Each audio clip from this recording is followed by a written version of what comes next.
Deborah Behrens with Aon. Okay, what's your role there?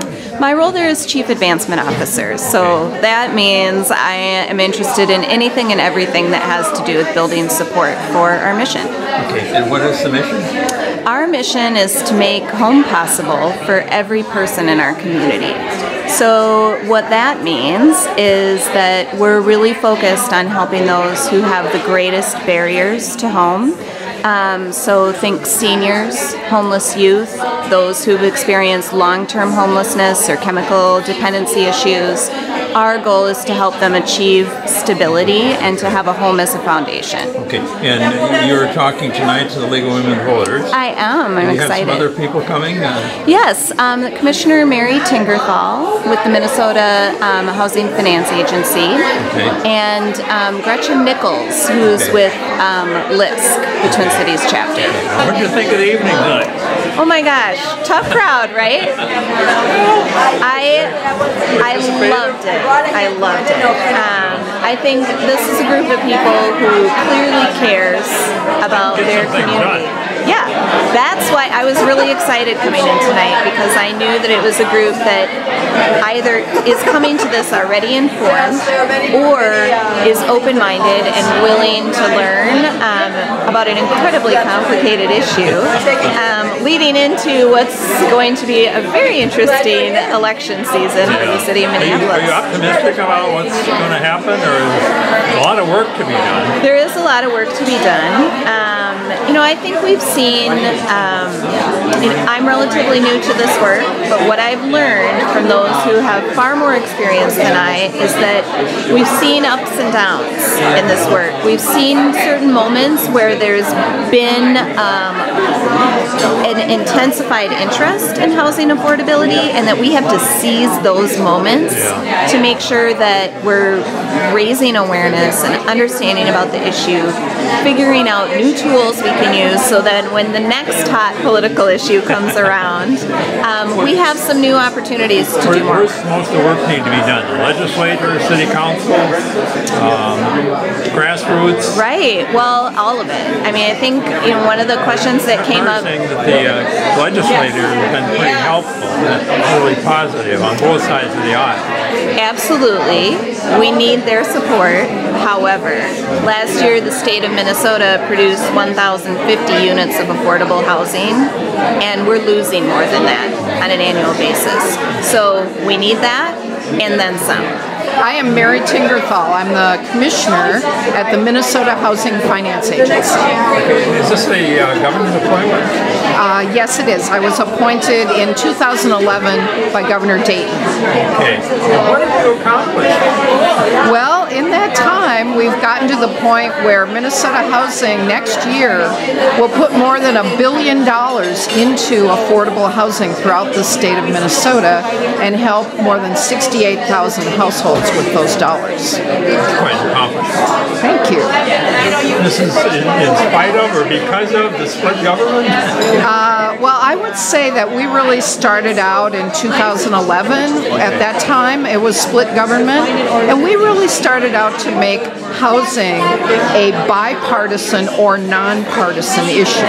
And what that means is that we have to be very balanced in the way we allocate our resources, make sure it goes both in greater Minnesota and in the Twin Cities, make sure we're doing both home ownership and rental. But you're getting good support from the Democrats and the Republicans side yes, of the aisle. Actually on both sides of the aisle. Good. Well, congratulations. Thank you. What did you think of the evening?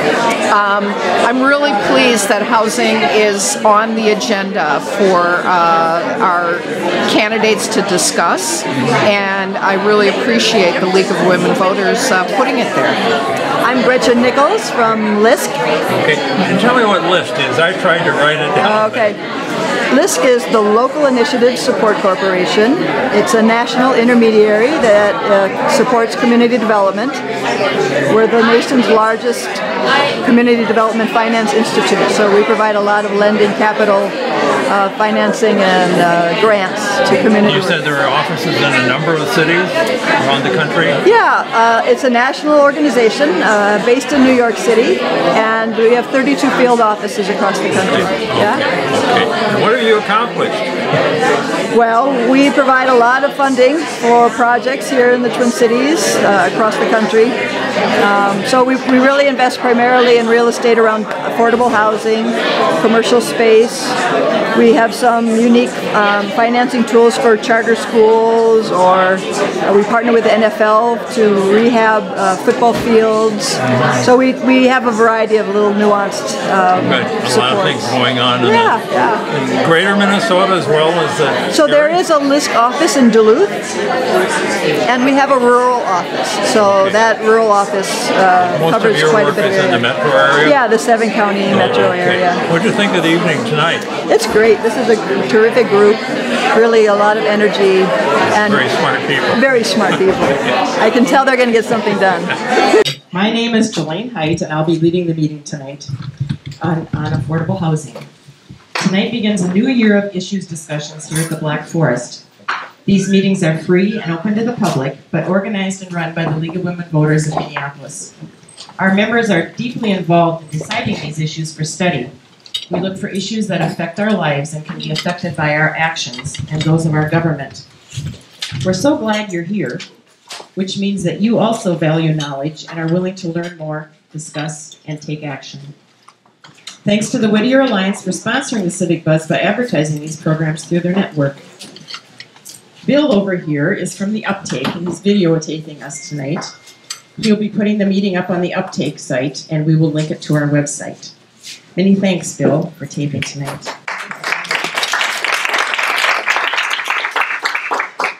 Video ensures that more people will have a chance to become informed, and hopefully it will lead to even more in-depth discussion. Our format changes a bit this evening as we have 3 speakers instead of 1. We still have 1 to come, so we may have 2 speakers instead of 1. We'll see. We'll cover it. It will work, no problem. And then we'll follow it with questions from the audience, and then there's some time for audience discussion too.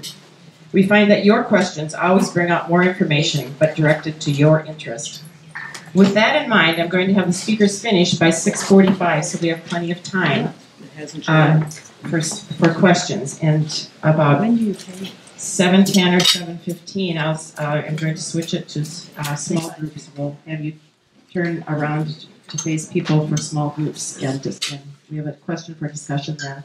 And at 7:30, we will end the meeting, 7:30 sharp, okay?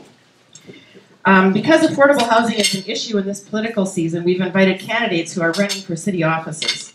It's a busy time for them, but if they've made the effort, we'd like them to stand and say, are any of you here? Any candidates for office? Right here. Okay.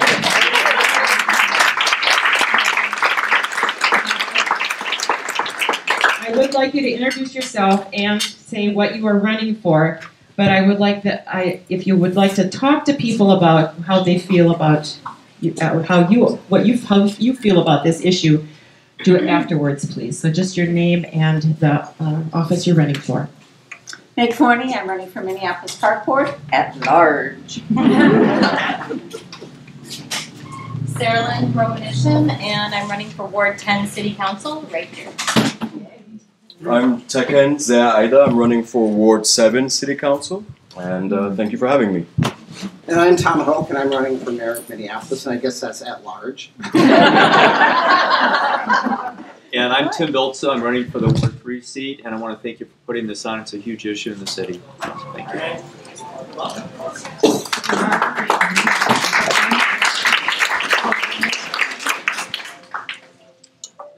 League board member Amy Betel has been instrumental in planning this evening's program, so I'm going to have her introduce our speakers.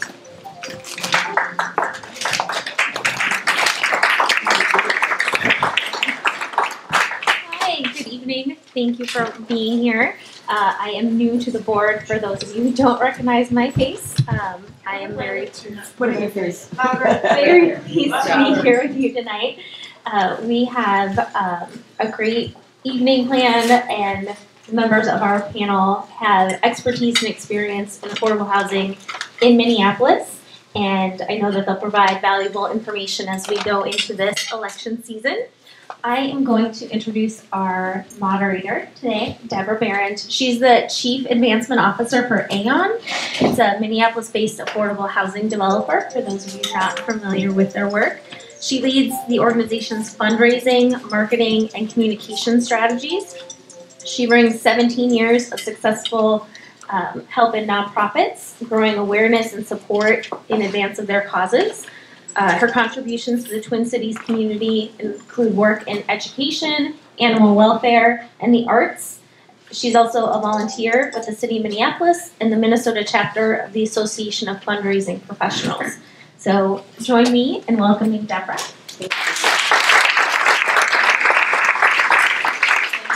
Thank you, Amy.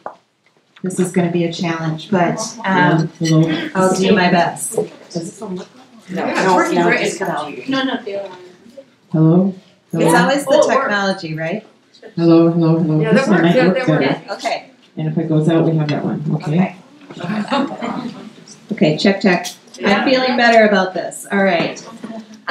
Well, thank you, Amy, for that welcome. Thank you, Julaine, for your work coordinating this evening. And a huge thanks to the Minneapolis League of Women Voters for hosting this conversation tonight. I am relatively new to affordable housing. I've been doing this work for a little over a year, and it's a complicated issue. So I had to get a little help from my friends in order to figure out how to talk about what we do at Aon. And I've invited a couple of them here tonight, some wise women I've learned a great deal from over the past year. And I'm certain that Gretchen is stuck in traffic and will join us just as soon as she's able. But if not, I'm confident that the woman sitting to my left, Commissioner Mary Tingerthal, will have enough wisdom to keep us busy and inform our conversation this evening. So with that, I'm first going to introduce Mary and then provide a little bit of context for why we're here tonight, and then we'll get started. So Mary, I must consult my notes because her experience is deep and broad. So Mary, since 2011, has been the Commissioner of Minnesota Housing. She was appointed by Governor Mark Dayton on January 21st. She brings both public and private sector experience and deep understanding of the issues surrounding affordable housing development, preservation, and finance. Prior to her appointment, Mary was president of capital markets companies for the Housing Partnership Network, where she coordinated the work of the Housing Partnership Fund, the Charter School Financing Partnership, and the network's housing counseling intermediary and neighborhood stabilization programs. But I'm not done. She has also held senior management positions with the National Equity Fund, GMAC Residential Funding, the City of St. Paul, and the Community Reinvestment Fund. Mary first worked for the agency in the late 1970s when she spent 10 years working with the Minnesota Housing's Home Improvement Division.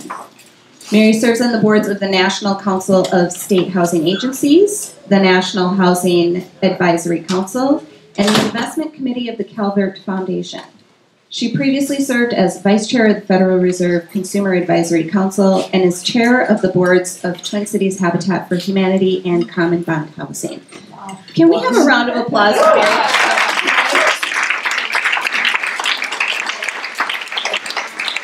So I don't normally like to read from notes, but I'm sure you can now understand why I needed to consult them. We'll hear more from Mary in a bit. As I said, first I want to provide just a little bit of context for why we're here and how I personally come to this issue. I'm thrilled again that the League has hosted us, in part because I'm a Minneapolitan myself. I live right next door to Stevens Square. And we've partnered on quite a few initiatives with Whittier Alliance, so thank you to those community volunteers who are here tonight. Am I cutting out Yes. again? Okay.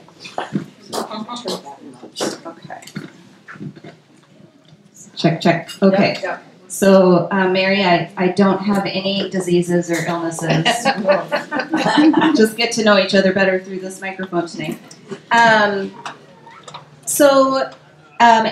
Where was I? Somebody pick me up where I left off. Stevens Square, thank you. So I live next door, and I live right across the alley from a Section 8 housing development.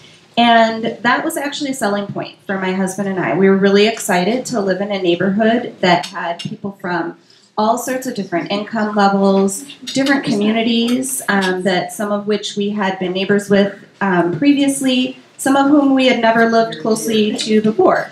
But it's been a really exciting and mind-expanding process for us to live in a neighborhood and to kind of be on the inside of community conversations about what development should look like along the Nicollet corridor. So really excited to be part of this conversation tonight, in part through that personal connection that I have to this work. In addition, I'm a child of an educator. So education, what does that have to do with affordable housing? Housing has something to do with everything. I had a quick phone call this morning with Mary and Gretchen to prepare for this evening, and one of the things we really wanted to highlight for all of you is that this isn't a conversation about whether we fund housing or schools or libraries or the police department. This is a conversation about how we leverage community resources, including our creativity, to get things done in our community. And what I've seen in my work with Aon is that we're providing people who have faced extraordinary barriers in their lives with an opportunity to achieve a stable foundation, which then allows them to decide, what are the goals I want to pursue in my life? And I feel like that is the work that then we take on as citizens in the city of Minneapolis in building community, and that is right at the heart of what you're doing here at the League. So again, thank you for hosting that conversation. At Aon, I'm just going to say a quick word about Aon so you know how, kind of what my perspective is in this conversation. We really talk a lot about making home happen for the residents that we serve. And what that means is not just housing. It's not just a roof over your head, if you will. It's also those feelings of security, the interconnectedness that you have, your ability to care for your family, your ability to invite loved ones in at the holidays to your home. We do affordable housing in the form of apartments that serve those with the greatest barriers. So that may mean seniors, it may mean homeless youth, it may mean adults transitioning from long-term homelessness, those with chemical dependency. We really believe that every person deserves to have home as a stable foundation in their lives, and we believe in the power of that. So when we're here talking about housing, I want us to remember what we're really talking about is home. So with that, I want to set just a little bit more foundation specifically about what the situation is today in Minneapolis. So recently the City Council hosted a study session on housing stability. And there were a few stats that I wanted to highlight for those of you who maybe haven't already had an opportunity to review this massive study that I brought with me. So you're welcome to come and peek at that later if you're interested. But a few things that stood out to me, again, specifically because at Aon, we are renting apartment homes. We're really interested in those stats that pertain to renters. Well, in Minneapolis, that's huge. More than half of the residents in the city of Minneapolis today are renters. 75% of all households in Minneapolis that are either cost-burdened or severely cost-burdened are renting today. So what happens in the rental market is absolutely critical when we think about how we provide affordable housing for our neighbors and friends in the city of Minneapolis. Nearly half of those who are renting in the city of Minneapolis today are cost-burdened. So for those of you who might not yet have affordable housing speak down pat, let me tell you, being cost-burdened means that you are spending 30% of more of your household income on your spending. So of that group, what did I say? Let me start over. I'm not sure what I said. Okay, Thank you. This is a tough crowd, Mary. I can't wait to turn it over to you. Okay, so let me start over. So, majority of Minneapolis residents renters. Nearly half of the Minneapolis renters are cost burdened. Cost burdened means that 30% or more of your household income is spent on housing needs. Okay, that's what I meant to say. I don't know what I did say. So of that group, the majority are actually severely cost burdened. What does that mean? That means you are spending 50% or more of your household income on your housing needs. Why does that matter? When you are spending 50% or more of your income on your housing needs, you are making difficult choices about what you're doing with your health care, what you're doing with family planning, how you pursue your career goals, your educational aspirations. It affects every aspect of your life. And I believe it bankrupts our community when we put people in a situation where they have to make those kinds of choices. So, with that, we've got a pretty big need to be having this conversation in Minneapolis tonight. No further ado, I'm going to turn it over to Mary to share a little bit more with us about how that fits in the context of what's happening at the state level and perhaps even a little bit beyond that.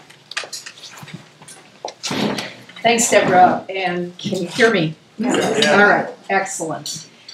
So thank you for having this forum. As you heard from my bio, I have spent most of my career working in the field of affordable housing, except for the 2 years before I started, and that's when I was a community organizer in the north end of St. Paul back in the mid-70s.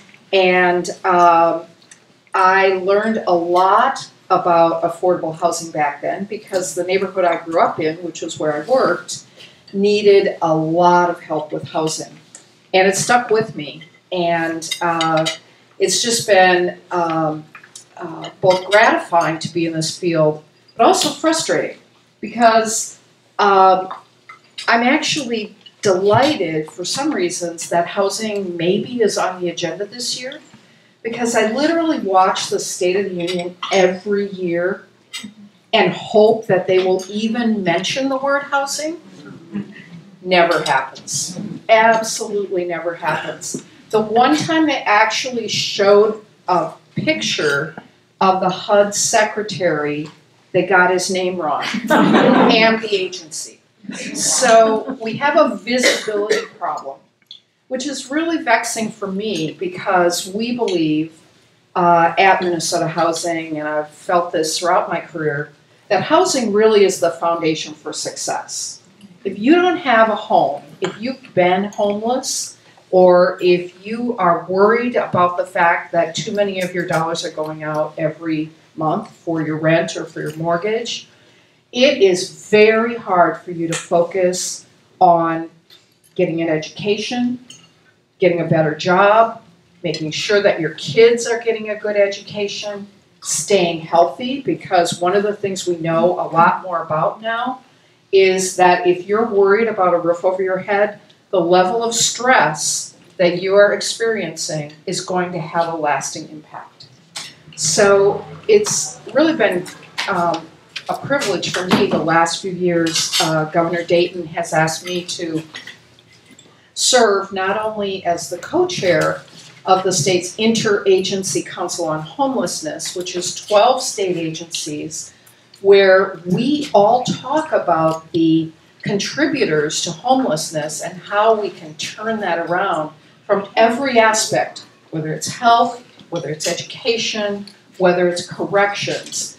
Everything is connected. And I've been really proud of the fact that I've actually had other commissioners, namely the health commissioner, the DHS commissioner, and the commissioner of education, come to committee hearings where there's testimony on dollars for housing, And they have testified in favor of putting dollars into housing.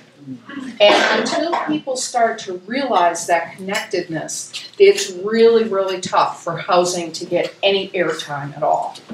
So it's fun for me to actually have a group full of people who want to hear about housing and hear about what they can do. And I know we're going to spend some time talking about that.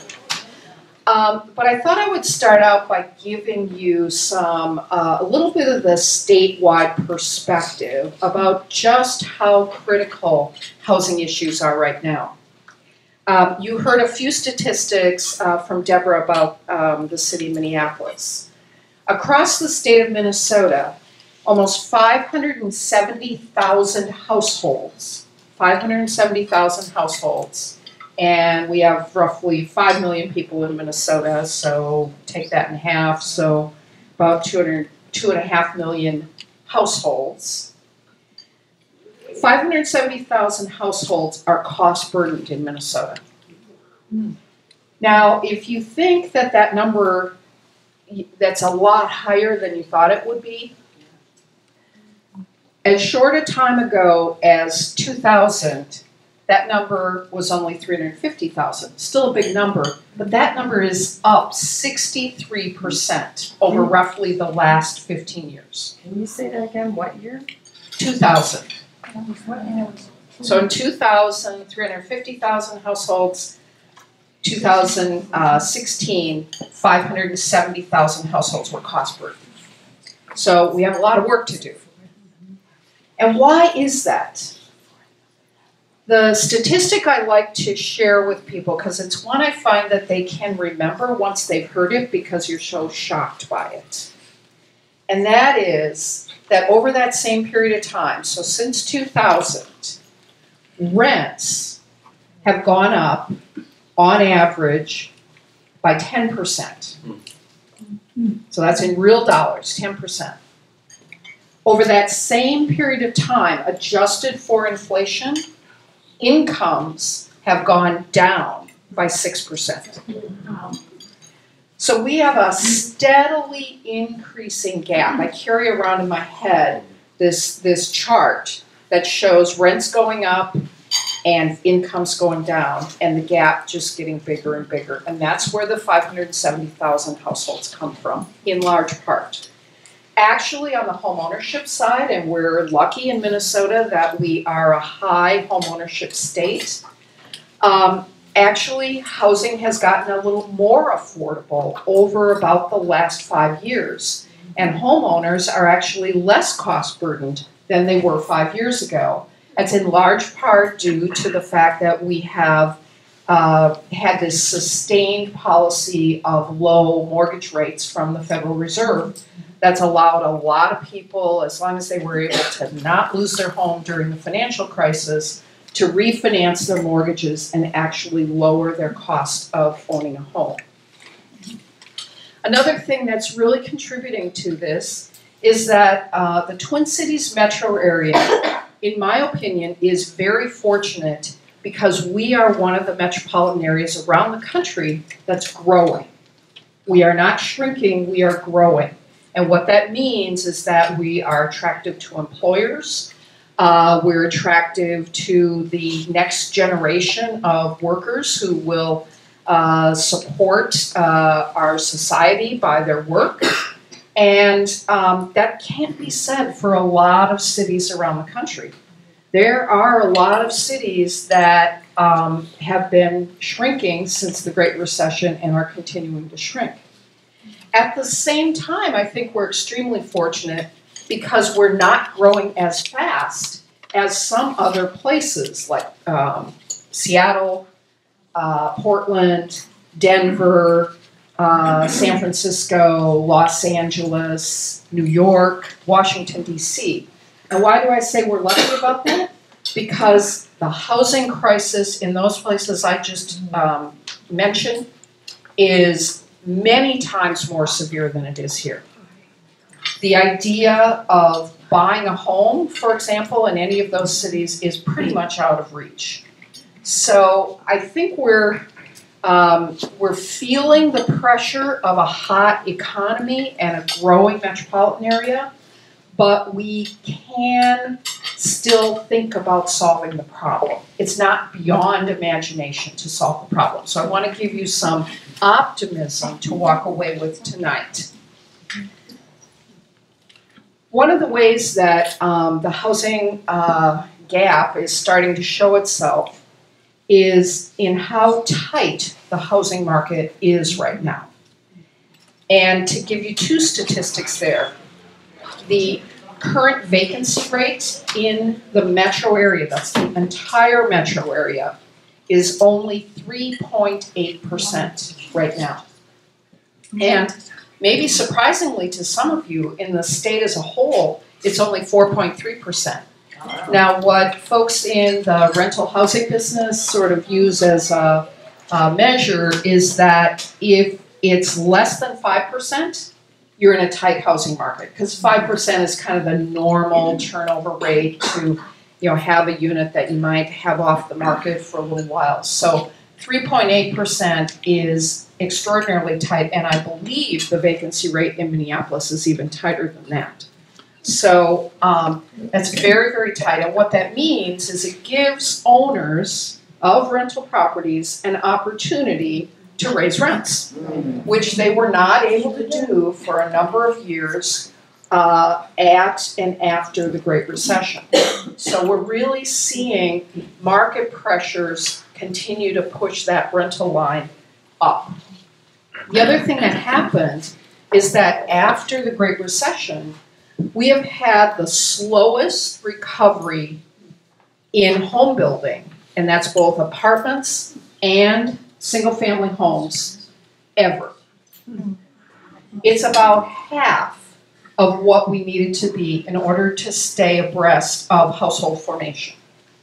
So, yes. Is that nationwide, you mean? Or is that yes, nationwide. But it's pretty acute here. I mean, we've seen a lot of development in rental properties, but the single-family home builder market is still very, very slow, and nothing being built at the low-cost end of the market. Almost nothing. Starting to happen a little bit in the suburbs now. But as some of you may know, there's been a real lull in the condominium and townhouse market, having to do with some of the warranty issues, which thankfully the legislature did address in the last session, and I'm hoping that that will help to break some of this loose.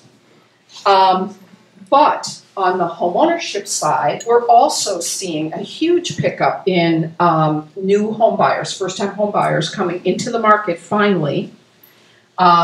Despite what everybody said about millennials, they actually sometimes do find a partner and do decide to have or adopt children. And when they do that, guess what? They decide that they want to buy a house, even though the protestations are that they'll never buy houses. It's starting to happen.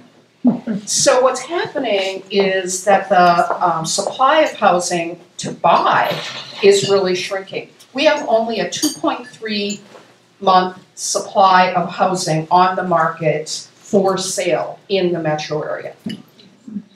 Now that Gretchen is here, I'm going to wrap up my comments and give her a little time to get settled. But I want to give you just a couple more statistics to frame our coming discussion. First, homeownership disparity between white households and households of color, largest in the country. Wow. 76% of white households in Minnesota own a house, approximately 39% non-white households. So at Minnesota Housing, we have had a huge focus on bringing first-time homeownership to households of color. And roughly a third of our mortgages this year will be to households of color. Another statistic, housing choice vouchers. This is a statistic from the Met Council. Only 40% of the people who finally got to the top of a 5-year waiting list for a housing choice voucher, which you can then take out into the marketplace, 40% of the people that got to the top of that list were unable to find a place to live. So the tool that we have that helps people with mobility, helps people to use existing units, is having a lot of trouble. Back in 2008, only 12% were unable to find a unit within their time period. So that is a huge issue, and I think you'll hear more about that from Gretchen. Finally, and this is a national statistic, and it's out of a survey done by the Federal Reserve. And this one just knocked my socks off. I heard it a couple months ago, and I couldn't believe it. They did a survey of a wide-ranging survey of all income groups, all types of residency, of recent movers that were renters. Almost 9% had moved because they had either been evicted or they feared eviction. 9%. I just could not believe that that was the case. Eviction is something that I'm sure some of you at least have seen a lot of press about lately. And Matt Desmond, the author of the book Evicted, is going to be in town in October, I believe. The 21st. 21st. So that's a topic that many of us maybe didn't know very much about and know more about now. And with that, I am going to hand it directly to Gretchen, or do you want to do an introduction? Right over to Gretchen. Gretchen, you want to just introduce yourself and your organization, and then in the interest of time, maybe really quickly share a little bit about work happening at the local level, and then let's dig right into questions. You have to hold it really close. Really close.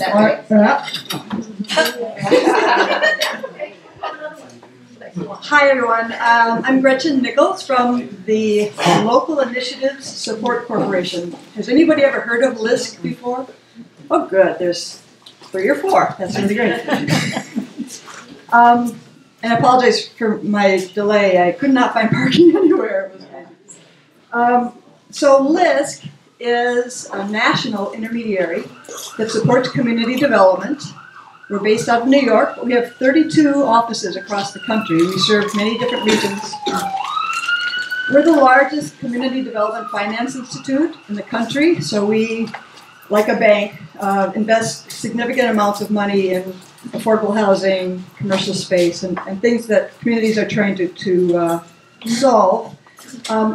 LISC came to the Twin Cities thanks to the McKnight Foundation about 35 years ago. We currently serve the 7-county region. So LISC is structured in a way that we have local offices that have local staff, and we try to problem solve in the community by helping to strengthen the capacities of organizations to accomplish affordable housing and to achieve community development goals. We've provided $47 million in grants over the past grants, loans, and equity in the Twin Cities over the past 30 years, and leveraged $161 million in total development costs. So this, as you all know, this is a very costly business. Housing takes a great deal of lift with resources, and LISC is one of the assists to help find creative solutions and options. We really work in the space of finding creative financing, where the typical market doesn't respond to what's needed. So we're always trying to work with our partners to find new solutions. One of the main tools that LISC brings are capacity building grants for organizations, the developers, or other community organizations that are trying to get these activities to happen. We have 3 main areas of that work in this current iteration. One is on affordable housing production and preservation. So we work with regional developers like Common Bond, PPL, Project for Pride and Living, Aon, Beacon, Interfaith, a variety of the larger national developers, to really find creative and innovative financing strategies that go beyond our typical finance tools. The second group is reclaiming vacant properties. So as we know, the city of Minneapolis has 300 to 400 vacant properties throughout the city, predominantly in North Minneapolis. So how do we get those properties back on the tax rolls and back into functioning housing options? And the third category is creative placemaking along commercial corridors. So as you know, there's economic development is another key component of our community work, and we need to help surface and reinforce a lot of those really unique and independent types of commercial districts, especially as they reflect cultural identity. Increasingly, LISC is focusing on racial equity. As Mary's pointing out, the disparities in our region are significant. And our work in that regard is to result in outcomes that address racial disparities caused by the structural impediments to housing opportunities. So we all need to lean into this space much more than we have. And we are working with our partners to really hold ourselves accountable to that goal, because the rhetoric isn't getting us where we need to be. So I cut my teeth in housing through the work of community organizing at the neighborhood level and through community development corporations as a volunteer. I'm not on the finance side. Mary's much more astute and expertise on the financing operations. I work with communities to organize around goals and help create the landscape or the environment where we can get this stuff done. So I started this work as a renter. I'm now a homeowner, and so I think we need to keep in mind the continuum of housing, that there's this long spectrum that we need to bear in mind. So many times we focus on specific parts of that spectrum, but really we have to always be attentive to the full range. We're really fortunate, just one more point, we're so fortunate here in the Twin Cities. We have just a phenomenal community development sector. Our housing organizations are top-notch, best in the country. We are the place where we should be finding innovations and guiding the rest of the country in this work. We are the place where we can generate the political will to do some unique and important innovations. And so I just want to keep that on the radar too, because as Mary has said this many times too, I mean, we are so proud of the organizations and the capacity we have here in the Twin Cities. We need to use it, and we need to lead by example. So should I just launch into the themes of the work? Local action? Just a quick time check. We should get to questions. Okay. So I'm just going to quickly highlight 4 key areas of work going on in the Twin Cities. Nationally occurring affordable housing is foremost in many people's minds. How we preserve existing housing, because to build it new costs a lot more money. So our efforts are really collaborative and focused in on preserving what we already have. Concerns over gentrification and displacement. We're watching our markets get tighter and tighter, and outside investors coming to see this is a really opportune area for them. So we're in an environment where people are feeling very concerned and anxious about their ability to stay where they are, to be in the communities they choose. Also, I think the Met Council has sparked some really interesting awareness around these issues through their housing policy. And so you're seeing a lot more cities really having conversations around how do we address affordable housing through inclusionary housing policies, through renters protections and a variety of other tools, and really driving toward mixed income communities, which I think will benefit us all. And the fourth is around tenant organizing and tenant rights. As Mary's pointing to a lot of statistics about, did you know that in North Minneapolis, in these 2 zip codes, about 50% of households have had an eviction in the last 3 years? 50% in North Minneapolis. That is unacceptable. And so we need to find solutions that protect renters and allow them to have the stability that many of us enjoy in homeownership. So with that, I'm going to hand it off.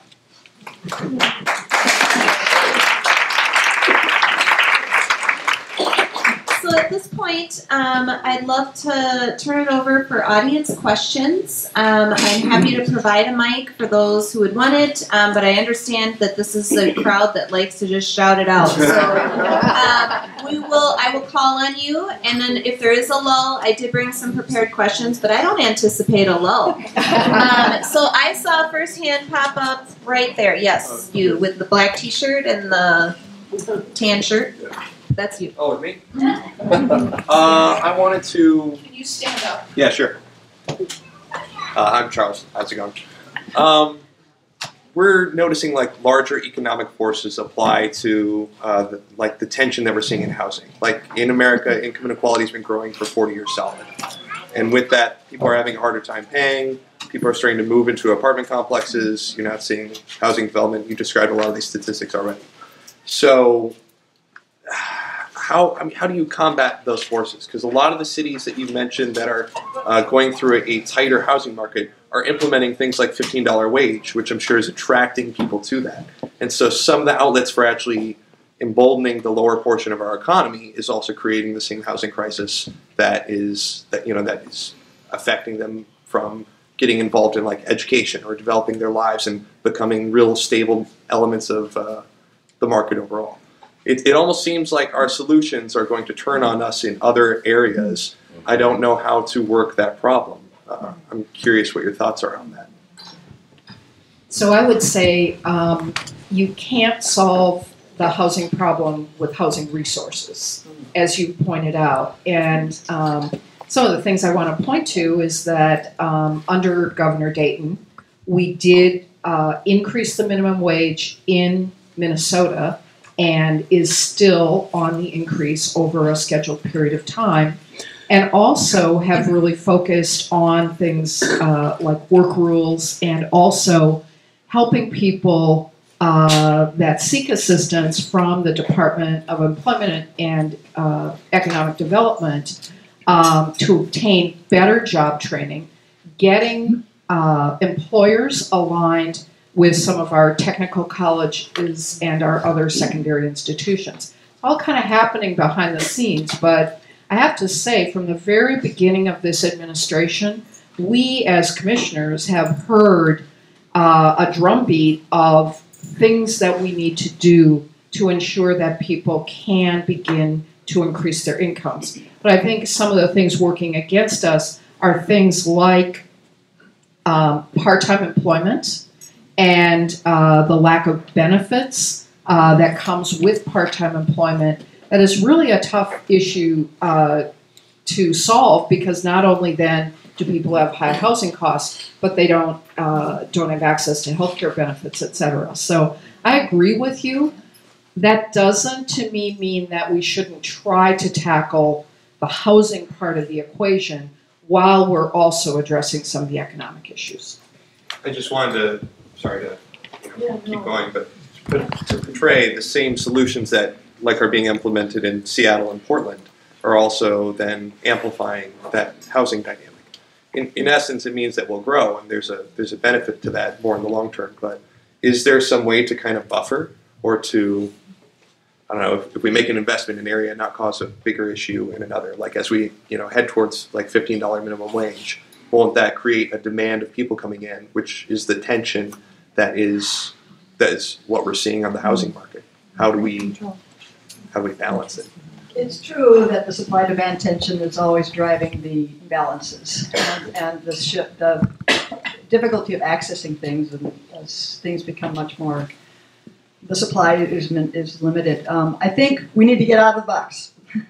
We need to think in new ways. And one of the ways that we've been really working toward is to think about housing more intersectionality as an housing and health, housing and how do we combine these silos so that we're finding solutions that serve multiple bottom lines and therefore attracting investments from multiple sources. So we need to get really more creative in how we understand finding solutions that work for many purposes. I also think we need to think more about non-traditional options. We are so stuck in our apartments and houses, and everything's very similar. So how do we think about different types of housing or sizes of housing or configurations or co-housing or cooperatives? I mean, how do we find new ownership structures that allow more people to participate, maybe at a lower, income rate? So I think those are some of the ideas that we keep exploring, but I think we have limitations in the way our systems work. And Mary's making the excellent point that economic development and housing need to go hand in hand. So. Yes.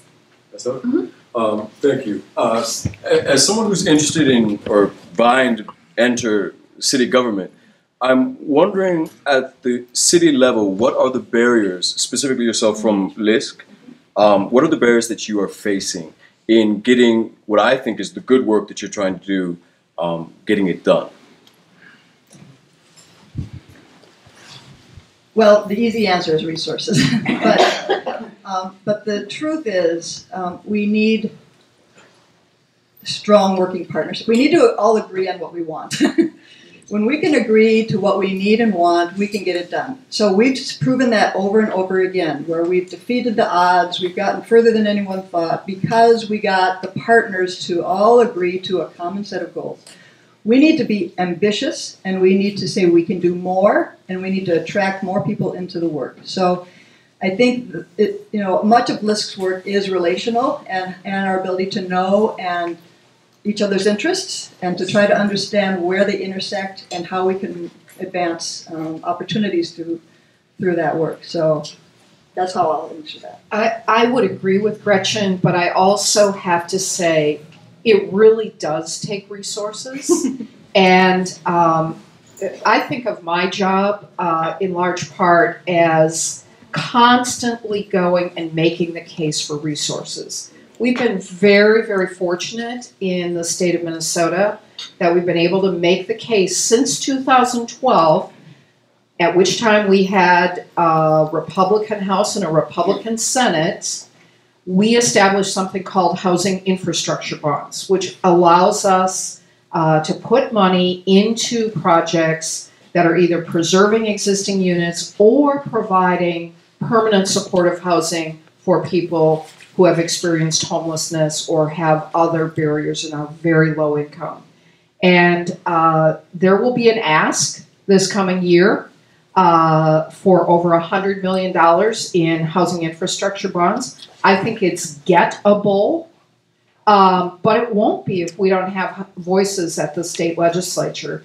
And those resources, in turn, become available to communities so that they can reach into those resources and get dollars to meet those housing needs. So yes, I agree with Gretchen.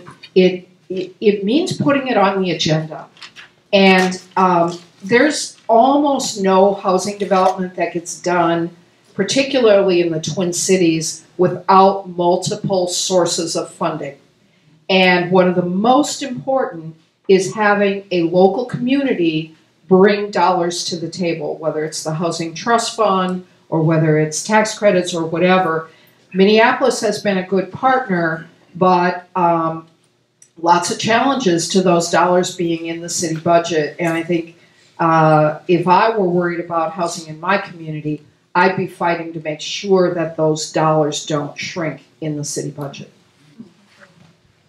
As an affordable housing developer, one of the challenges we see is related to cost of construction.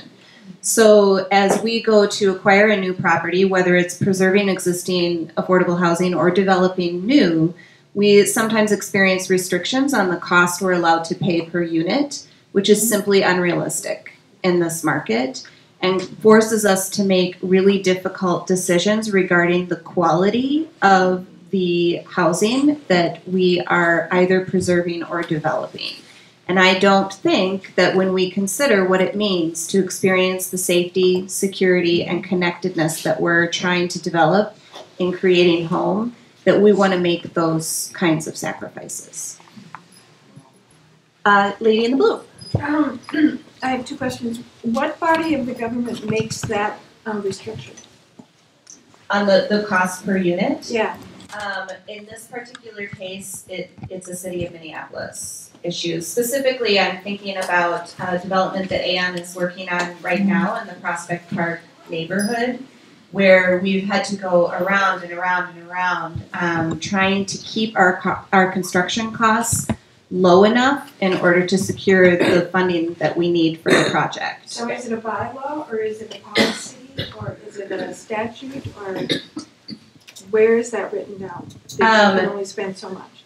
Sure. Well, I can't tell you if it's a bylaw, but I know that it's from the city council has created this restriction around the dollars that we have gone to the city for. And they've been a great partner. The project is happening, but it's forced us to make some difficult decisions. And it's one of those tricky political issues where on the face of the question, it sounds good to say, well, we should limit the cost that's going into, we want to be good stewards of the public dollar. That's a laudable goal. But the end result is that in this market, we're just really challenged to be able to get the prices that we need to create the kind of product that people want to live in. My other question is there any equitable tax deduction to the mortgage deduction that people get for a single payer home? They get to take the amount of mortgage or the tax that they pay off their taxes. Is there anything comparable to that for renters? Nowhere near. My friends at the table are much wiser than I am, but you've touched a really hot issue. The largest housing subsidy in the country is the mortgage interest tax deduction. And we know who benefits from that. And we spoke earlier about some divides in housing stability that we should all be ashamed of. So I think it's the right conversation for us to be very open and thoughtful in having as a community. If I could just comment on that, it is a topic that gets talked about pretty often, and I'm sure hoping that it's on the table if indeed Congress takes up tax reform, which they say they're going to do. I'm a doubter as to whether it's actually going to be on the list. However, I do want you to know that if you're not aware, Congressman Ellison has one of the most common sense pieces of legislation about the mortgage interest deduction. It does several things that to me make a lot of sense. One is it simply puts a cap on the amount of mortgage interest deduction. You can decide as a homeowner whether you want to use that on your primary home, your secondary home, your home equity loan, but it's capped, and you can figure out how you put that together. So a lot of flexibility. Secondly, it also converts the mortgage interest deduction into a credit so that lower income people that don't pay tax, don't have a tax liability, can actually get the benefit of the mortgage interest deduction. Because the majority of the mortgage interest deduction goes to those that are well above the median income. The third and really, really, really important thing that it does is it takes the revenue that will come into the federal government by reducing the mortgage interest deduction and puts it back into housing programs. It doesn't shoot it off so that you can reduce the corporate tax rate or other things. It puts it back into housing in a number of ways. The National Housing Trust Fund, the home program, the tax credit program. So if you haven't seen that piece of legislation, I really suggest that you call Congressman Ellison's office and ask for the legislation, because it is a good one and it's very tangible. It was hammered out among a lot of different parties in the housing space, and unfortunately it hasn't had a lot of hearing. Gentleman in the green shirt at the back. I don't really have a question, I have more like an invitation.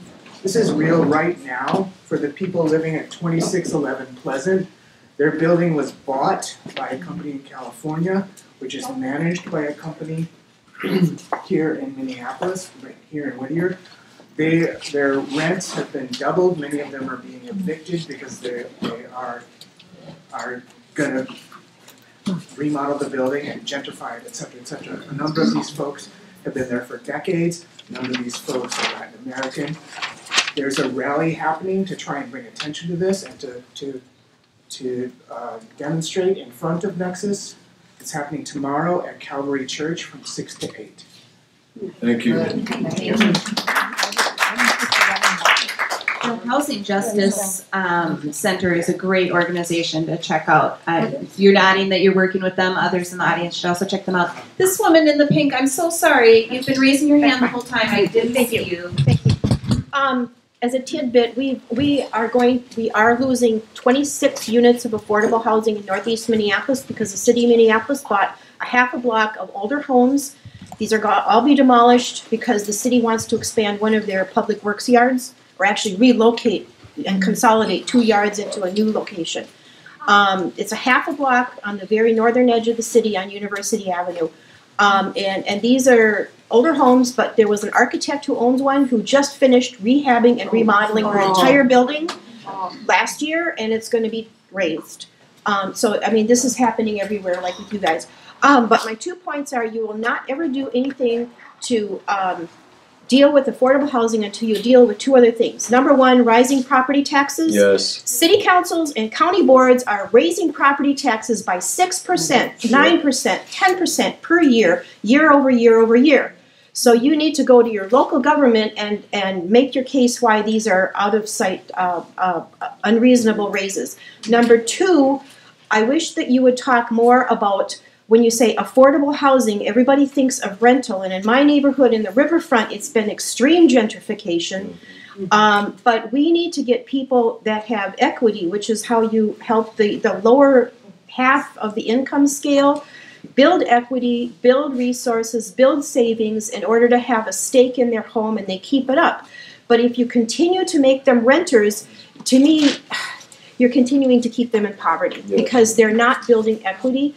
And I would like to have you address, the issue. You said that rising gap between falling wages and higher rents, that's your property taxes and your profits.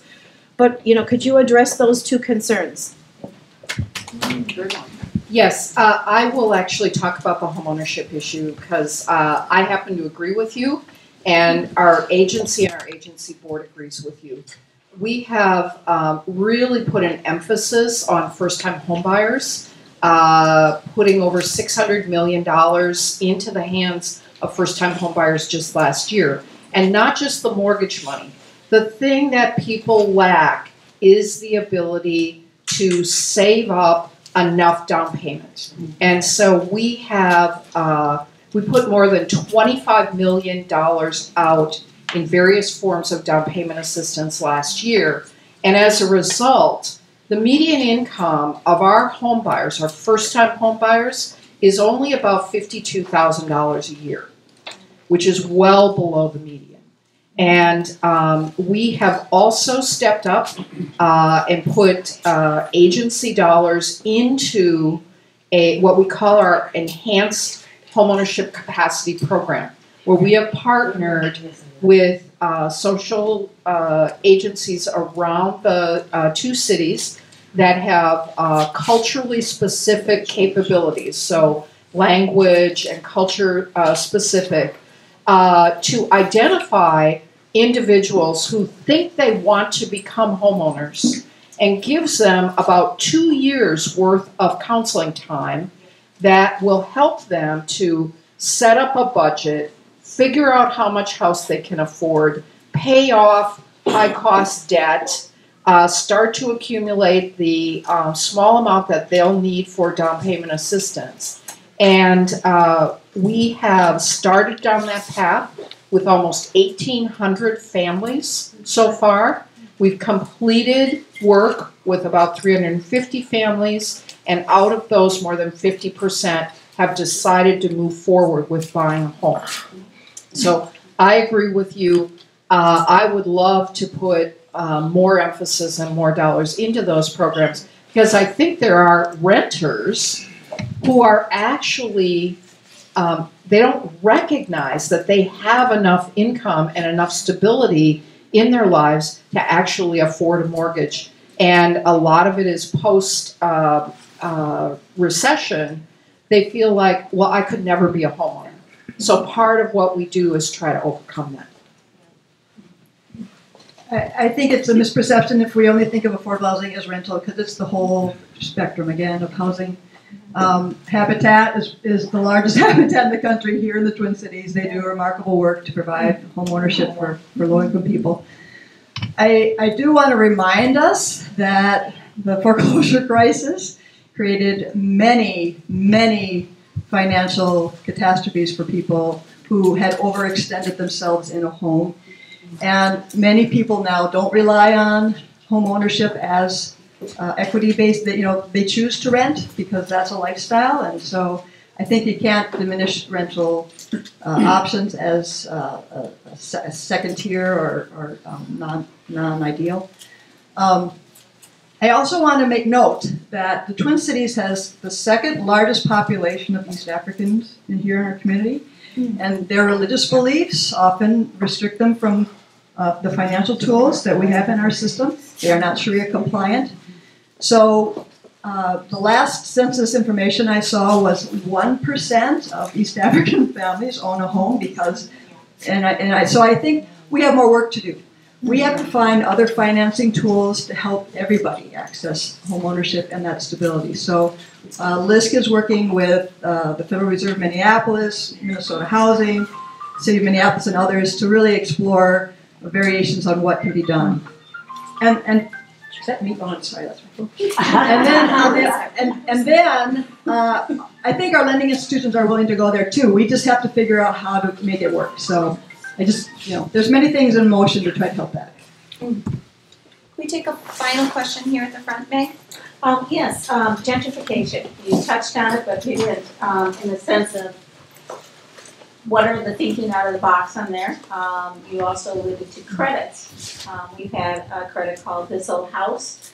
Is there any thought of where improvements are being made in our community?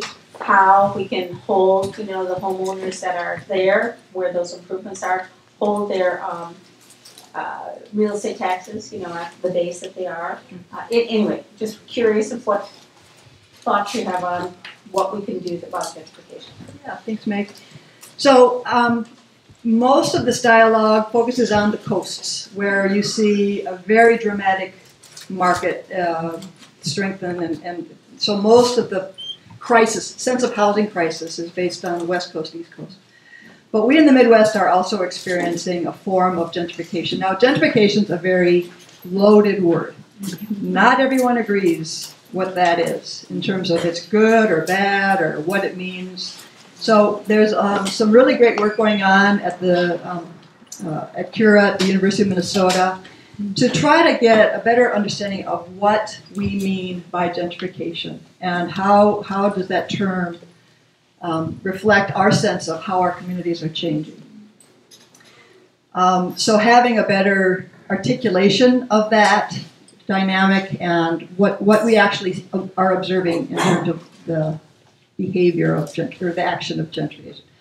The other research that's happening right now that we're doing with the Federal Reserve of Minneapolis and Cura and Wilder is to look at places that are at early stages of gentrification to try to figure out what's happening in that environment and how do you incorporate what are some options for policies to mitigate the negative impacts.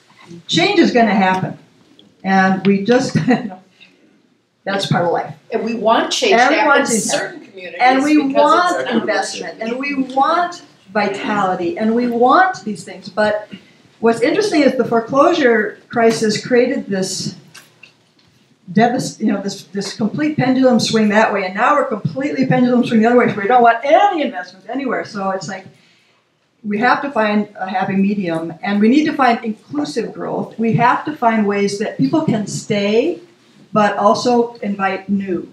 So I think we're just starting to get on the cusp of this, but there's a lot of work going on nationally of ways of mitigating the negative impacts of. So I think we're in a real learning moment, and I think it's time for us. I think it's really opportune that we're getting at it before it's too late, before the Seattles and Portlands that they're like in such a dire situation. So I don't know if does that answer your question? It starts it. Okay. When we look at what happened in the Seattles and the Portlands, a big part of what we see is 30 years ago in Seattle, they had 30,000 units of affordable housing, naturally occurring affordable housing. What is that? Basically, housing that's deteriorated to a point where it needs to be recapitalized somehow, and so it's affordable. We have 30,000 units of naturally occurring affordable housing in the Twin Cities today. This is our opportunity to decide what we're going to do about that. So with that, I think I want to turn it, is it time for a table discussion? And we like to leave some time for you to discuss among yourselves. We'll have about 10 minutes, I think, to do that. What I want you to do is at your tables or turn around so there's 4 to 6 to 8 of you in a small group. And I have asked Deborah to give you the question for discussion tonight. The question of something that she wants you all to be discussing. So I will turn it back over to her. Thank you. So earlier, Gretchen challenged us. She said, if we can just agree on what it is we want to do, then we can make it happen. So I'd like each of you at your tables to discuss what are our goals for affordable housing affordability in the city of Minneapolis. What is it that we'd like to achieve? Where does housing affordability fit within our vision of the Minneapolis we want to live in?